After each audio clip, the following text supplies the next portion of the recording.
Et salut à vous, j'espère que vous allez bien. On se retrouve aujourd'hui pour une petite vidéo, c'est simple, c'est la suite de fabrication des Wexkey. On a commencé par fabriquer la presse qui là est terminée, vous l'avez vu dans la vidéo précédente. Pour ceux qui auraient raté la vidéo, et ben je te montre enfin comment tu vas pouvoir fabriquer une presse en bois. Soit pour fabriquer ton wakeboard, soit pour fabriquer des Wexkey si tu as envie de tester le Wexkey comme nous et que tu connaissais pas. Si tu es un skieur, j'invite tous les skieurs à tester le Wexkey là d'ailleurs. Hein.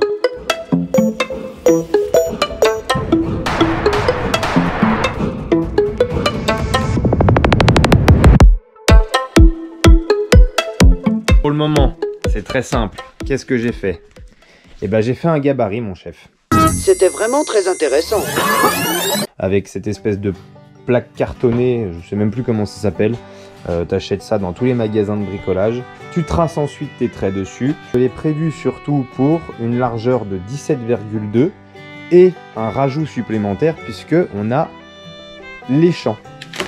Voilà, on a des champs ABS. Donc ça, c'est ce que tu trouves dans les skis. C'est des champs que j'ai achetés sur des sites pour fabriquer des skis. On va pas fabriquer que des Wexkey, je te le dis. Donc, il fait 1 cm de haut comme ça et 0,8 de large. L'objectif, nous, c'est de le mettre sur la hauteur puisque les Wexkey, tu vois, au milieu, donc voilà, ça va venir en fait comme ça. Et voilà, et là, du coup, tu as la bonne largeur par rapport au Wexkey définitif. Ici, petit truc, je viens de commencer à poser mon calque. Un truc important à vérifier, c'est, tu vois, des fois, ça peut arriver, là, on a une fente. Elle bouge bien. Tu vois, si jamais je tire un peu, on la voit s'ouvrir. Pareil, de l'autre côté, là, j'avais eu un problème. Il y avait un nœud, certainement, et tu vois, le rabot, quand il est passé, enfin, la dégo, elle m'a éclaté un peu le bois. Et surtout, moi, j'avais fait une faute de découpe. Là, les feuilles de bois, enfin, les noyaux, c'est moi qui les fais sous forme de feuilles. Donc, c'est des grosses planches qui font 4 cm. Là, on est à 1 cm 1, à peu près 1 cm, ouais, 1 cm 1 d'épaisseur de noyau, mais sur les extrémités je vais l'affiner énormément. C'est des planches d'1 cm d'épaisseur comme ça dans ces matériaux sur du bois brut, c'est vachement compliqué à trouver, ça coûte une fortune, t'en trouves difficilement. Donc c'est moi qui les fais et c'est moi qui les découpe en deux, c'est à dire que je prends une planche de 4 cm et dans une planche de 4 cm j'arrive à refaire en règle générale 2 noyaux. Bref, j'ai fait de la merde quand j'ai découpé en deux la planche. Voilà, petit conseil, c'est un petit conseil. Tu le prends, tu fais ce que tu veux. C'est un conseil d'ami que je vous donne. Bon, voilà. C'est retracé, c'est tout bon. Il faut vraiment découper de façon précise.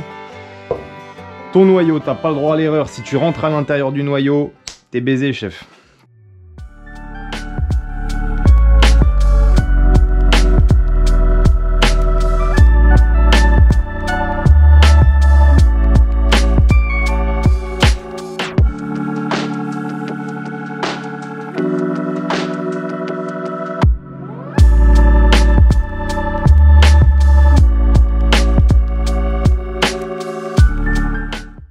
Bon voilà, ça y est, c'est découpé. Voici ce que ça donne. Voilà, alors c'est pas droit à 100%. J'ai encore à m'améliorer avec l'acier à ruban. L'objectif, c'est d'aligner les centres des petits serre-joints.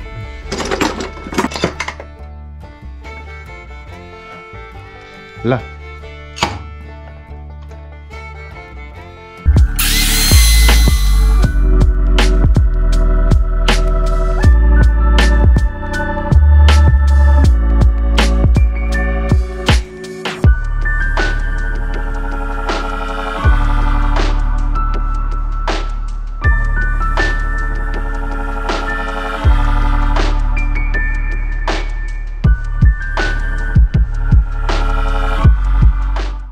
J'ai rééquilibré là de l'autre côté un petit peu plus, j'ai juste un léger trou là ici, où on voit ça fait un léger cône. Alors maintenant la petite astuce c'est de rééquilibrer avec ça.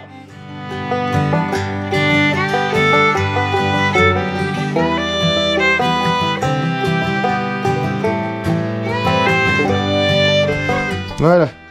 Donc là, comme vous pouvez le voir, ça va, j'ai pas trop mal réussi, ça me l'a bien remis correctement à fleur. J'ai juste à poncer maintenant un tout petit peu là, voilà, pour enlever les traces de rasoir. C'est recalibré, on est à peu près bon. Là, on va mesurer à l'équerre et on va regarder un petit peu si on est à peu près symétrique partout. Là, en tous les cas, quand je les regarde, on est plutôt bien. Bon, ben on va voir les amis si ce que je suis en train de mettre au point là, ça va fonctionner. C'est pas du tout dit. Ça va dégueuler dans tous les sens.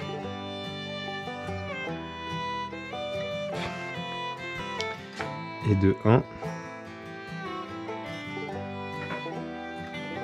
Je viens mettre là de l'autre côté.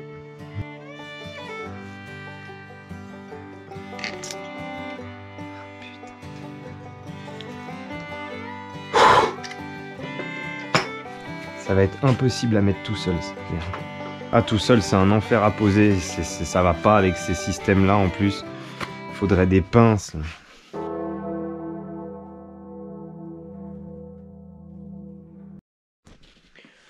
Bon les amis, ça fait 1 heure que je suis en train d'essayer de poser ça. Là, j'avais qu'une envie, c'était...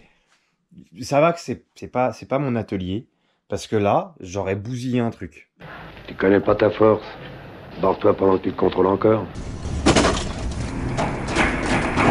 On est rentré dans une phase de ma patience où il faut que je démonte quelque chose, parce que sinon, ça va pas, je suis frustré. Cette merde là, ça là, ça c'est un enfer sur terre ça frérot. Ça, y a rien de pire que le chétan pour avoir créé des merdes en ABS, pour y coller. Déjà que cette colle là, elle me laisse pas le temps de travailler, parce que les surjoints c'est super chiant aussi à poser quand t'as qu'une main. Que je me suis rendu compte d'une chose, c'est que pour y poser, il faut sur les côtés des bandes. Voilà, comme j'ai fait là, vous voyez, des lithos de bois comme ça. Mais là, sauf que là, les lithos de bois, ils sont pourris. Ils sont claqués du cul, les lithos de bois, là, tu vois. C'est de la merde. Donc, il faut que je trouve des petits lithos de bois. Ça, c'est la mission pour la prochaine fois, pour pouvoir faire le deuxième. Parce que je ne recommence pas cette connerie. C'est la première fois que je pose des champs, et moi, je me suis dit, vas-y, facile, je vais les poser, je vais mettre le serre-joint... ça va tenir tout seul. Mon cul, il y a tellement de force dans le plastique. Là, le plastique, tu vois, il est déformé. Deutsche Qualität. Je sais déjà pas quel est le connard qui s'amuse à les entreposer de cette façon. C'est... Voilà. Donc, j'avais utilisé cette baguette que je n'ai pas utilisée la première fois. Donc, c'est collé. C'est super, le journal. Il s'est collé avec. Je vais juste avoir maintenant à passer dans la dégo pour en fait remettre à niveau, puisque là j'ai des endroits où on sent que l'ABS n'est pas tout à fait aligné. La sécurité.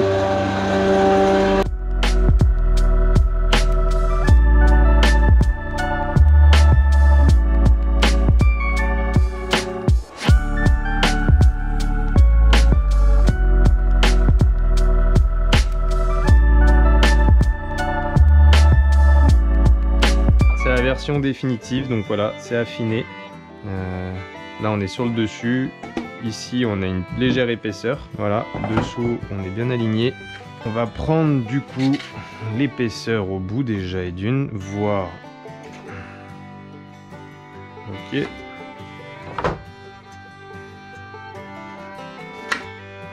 On est bon. Ouais, on est légèrement plus épais là. Tac tac tac. Et ici, même épaisseur par rapport à de l'autre côté, identique. Ici au niveau du rocker, on prend un peu plusieurs dimensions. Là, je suis quelques centimètres en dessous du rocker. Donc là, on est plus fin que là. Donc là, on va terminer ici à la ponceuse.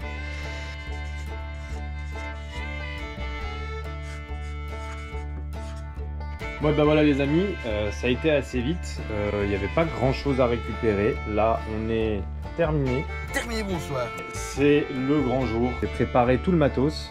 J'ai plus que là à en coller avec vous. J'ai acheté une semelle, donc ça c'est une semelle de ski. Ensuite on a l'époxy qui se trouve ici. Alors ça c'est l'époxy de glaçage, mais là voilà, l'époxy de chez Sicomin c'est la SR 8200. Durcisseur classique qui normalement est censé me laisser le temps de travailler. Faut bien prendre un durcisseur qui te laisse le temps. Les prises rapides à oublier. Ensuite là on a de la fibre de verre. Donc ça c'est de la 206 grammes par centimètre carré. Et celle-là elle est un tout petit peu plus épaisse. Je sais plus combien j'ai pris mais j'ai pris un peu plus épais. L'objectif très simple. Déjà et d'une c'est de mettre les petits stickers milli. Paf. là-dessus. La semelle, on va la recouvrir d'époxy, la fibrer et on va poser le noyau dessus. Une fois que ça c'est fait, on vient appuyer le ski avec du scotch pour plus qu'il bouge et pas qu'il glisse une fois qu'on va poser le dessus de la presse. Tout seul, j'ai pas trop le droit à l'erreur et faut pas que je fasse bouger les skis, sinon c'est la merde, on est cuit. Donc voilà, là j'ai posé mes stickers. Je vais mettre ma première couche de fibre de verre. Voilà, on est à peu près centré. De toute façon, après on va lui couler l'époxy sur le buffet, donc c'est pas bien méchant. On remue. Allez hop, let's go. C'est parti. Donc là, faut pas non plus trop traîner.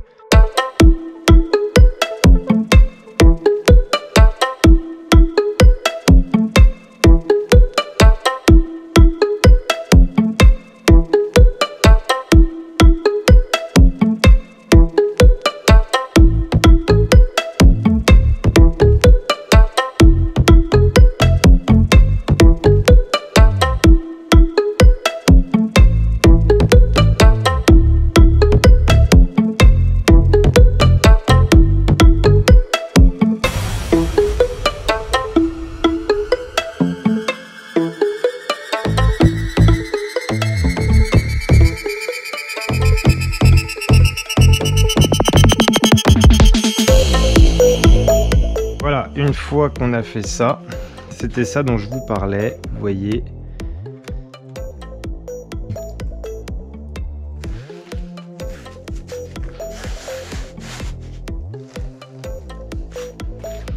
On va y foutre du renfort.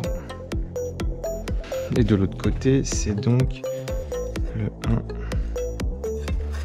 1 qui se trouve là.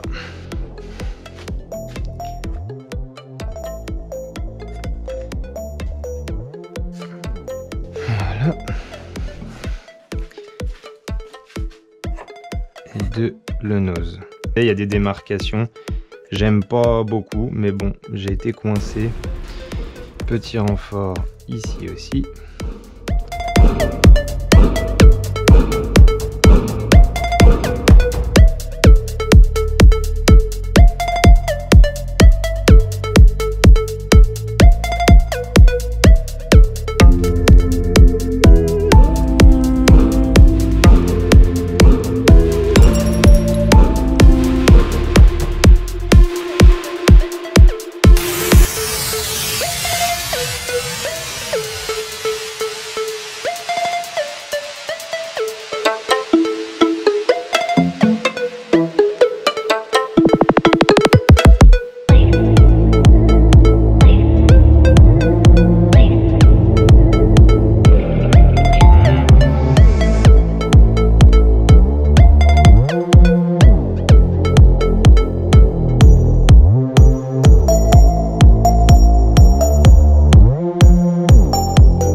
Bon et bah voilà les amis, ça y est, c'est enfin encollé. Normalement il devrait pas y avoir de soucis. Bon, j'ai galéré à poser le couvercle, la partie supérieure de la presse. C'est ultra lourd hein, sans vous mentir. Là c'est des gros chevrons, donc avec le métal, plus les vis, plus tout ce que j'ai mis, on est quasiment sur une trentaine, quarantaine de kilos de presse, juste la partie supérieure. Donc à manipuler tout seul, sachant qu'il ne faut pas s'appuyer sur les wax skis pour éviter de faire décaler les différentes couches et puis que ça vous fasse un éventail et que ça colle complètement de travers. Donc c'est pour ça que j'ai fait ces petits guides là sur les côtés. Mais sauf que quand tu es tout seul, c'est super galère d'aller les viser. La presse, vous voyez, regardez, avec les kilos de pression que j'ai mis, elle torsade pas. On n'a aucun point de torsion, la presse elle reste bien alignée, donc ça c'est top, c'est qu'elle fait bien son taf. Pareil de ce côté, elle torsade pas, ça c'est l'essentiel. Les cartons que j'ai mis, c'est normal, c'est pour pouvoir justement combler les petits défauts en fait qu'on va avoir à certains endroits. Tu fais toujours ça, hein, tu mets toujours un peu de carton à l'intérieur ou de la mousse ou quelque chose qui vient un peu combler les défauts de pression que tu vas avoir parce que ta presse elle est pas tout à fait symétrique. La presse elle va rester quasiment 2-3 jours comme ça pressée. On se retrouve enfin les amis, ça y est, ça fait 2 jours et demi que c'est en train de sécher. On va déballer tout ça.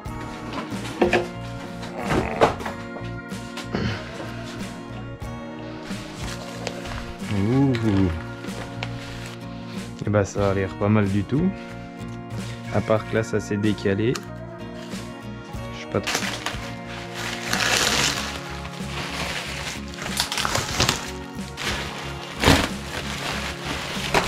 Là.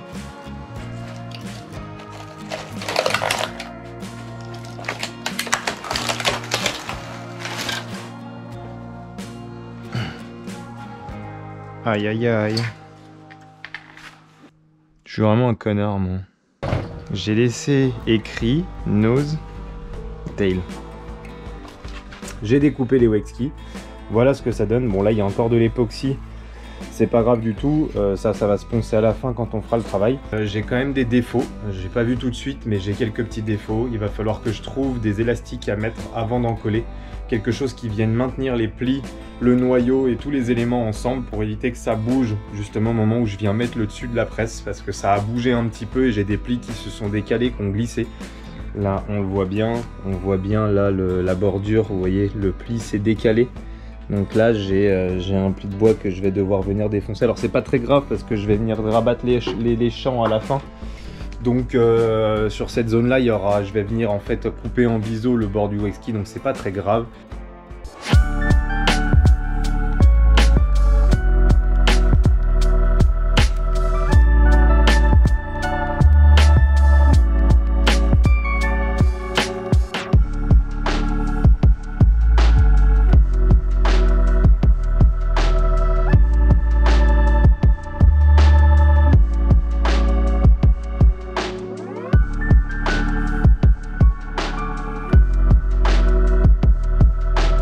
Déjà bien avancé sur les wakes, vous voyez là ils sont bien affinés au niveau du nose et du tail. Encore fait la semelle derrière, elle n'est pas encore poncée donc c'est pour ça qu'elle est dégueulasse comme ça. Et en fait là je suis venu défoncer, c'est pour ça qu'on voit les différences de couches. Donc là vous voyez le pli de bois, c'est le dernier pli de bois qui est dans le sens de la longueur. Et là vous voyez le pli de bois qui est à la perpendiculaire. Et en fait je suis venu défoncer avec la défonceuse, comme vous avez vu les images, jusqu'au début de mon rocker, pour du coup affiner les spatules et laisser un peu d'épaisseur sur la partie centrale, puisque là on va avoir, vous voyez comme sur les anciens, on va avoir ici les inserts qui vont venir dans le bois, donc il faut quand même laisser de l'épaisseur pour que les inserts aient de quoi s'accrocher, sinon c'est comme ça qu'on peut les arracher. La courbure de celui-là par rapport à l'autre, elle est flagrante. On va avoir une portance sur l'eau qui sera bien mieux, donc plus de maniabilité aussi, on va moins se fatiguer. Puis ensuite on passera à la peinture et au glaçage à l'époxy.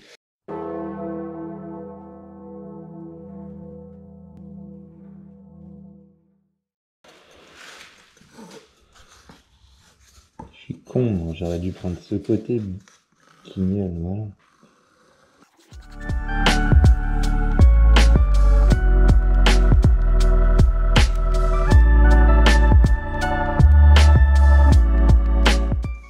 Je vous ai dit, hein, j'assume pleinement absolument tout ce qui a écrit et dessiné sur ces skis. Mais je vais pas vous mentir, je savais pas quoi faire. Plus ça va, plus je les trouve stupides, mais jolis. You are so French. Ah, toi aussi.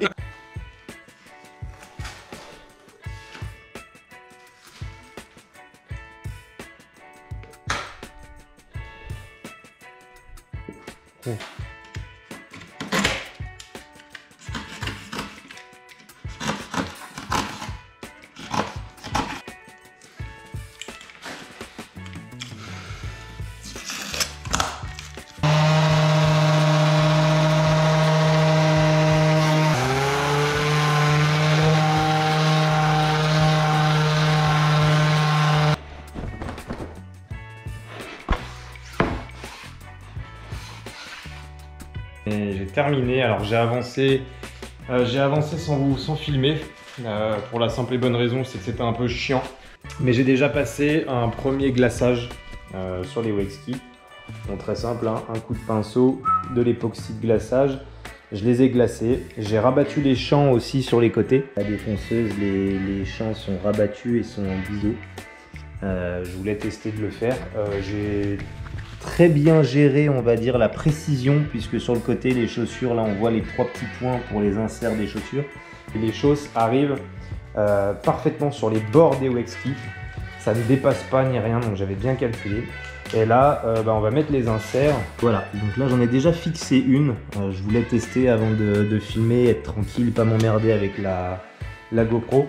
Ça fonctionne bien, heureusement que j'ai la défonceuse. Et ça n'a pas traversé les wake skis. Donc là on a des inserts qui sont énormes.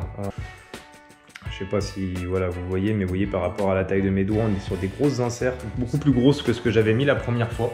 Ça avait très bien tenu la première fois, hein, mais là je préfère passer sur du calibre au-dessus. On va quand même leur mettre tarif au wake ski, donc et puis je me méfie, j'ai un pote, c'est un arracheur de fixation, donc je me méfie. Voilà, j'ai pris un forêt de 10. Le problème du forêt, c'est qu'il a une pointe donc qui permet de bien débuter, mais le problème de la pointe, c'est que si vous allez trop loin, elle traverse le ski. Là, normalement, en fait, votre scotch, à la place, vous avez une espèce de bague que vous venez serrer et qui vous permet de régler la profondeur en fait de perçage. Je retrouve plus mes bagues, c'est ce qui me fait chier de pas avoir un atelier dans lequel je peux travailler parce que je perds mes outils, ça me saoule, ça traîne quelque part par ici, mais ça a été déplacé, je sais pas où c'est. Donc bref, à l'ancienne, au scotch. Donc, pour commencer, très simple, j'ai fait mes traces tout à l'heure. Je viens me caler et j'y attaque doucement.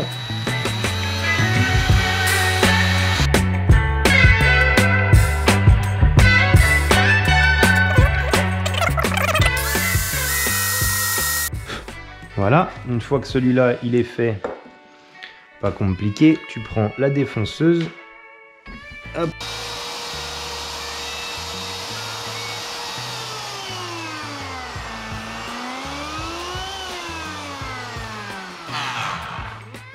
Voilà.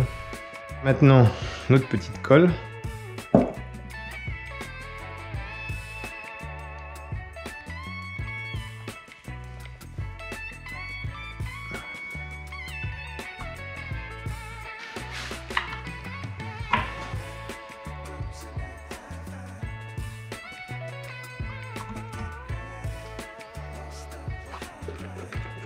Allez, dernier glaçage. On a bouché les trous là des inserts. On ponce les tout petits défauts qu'il y avait.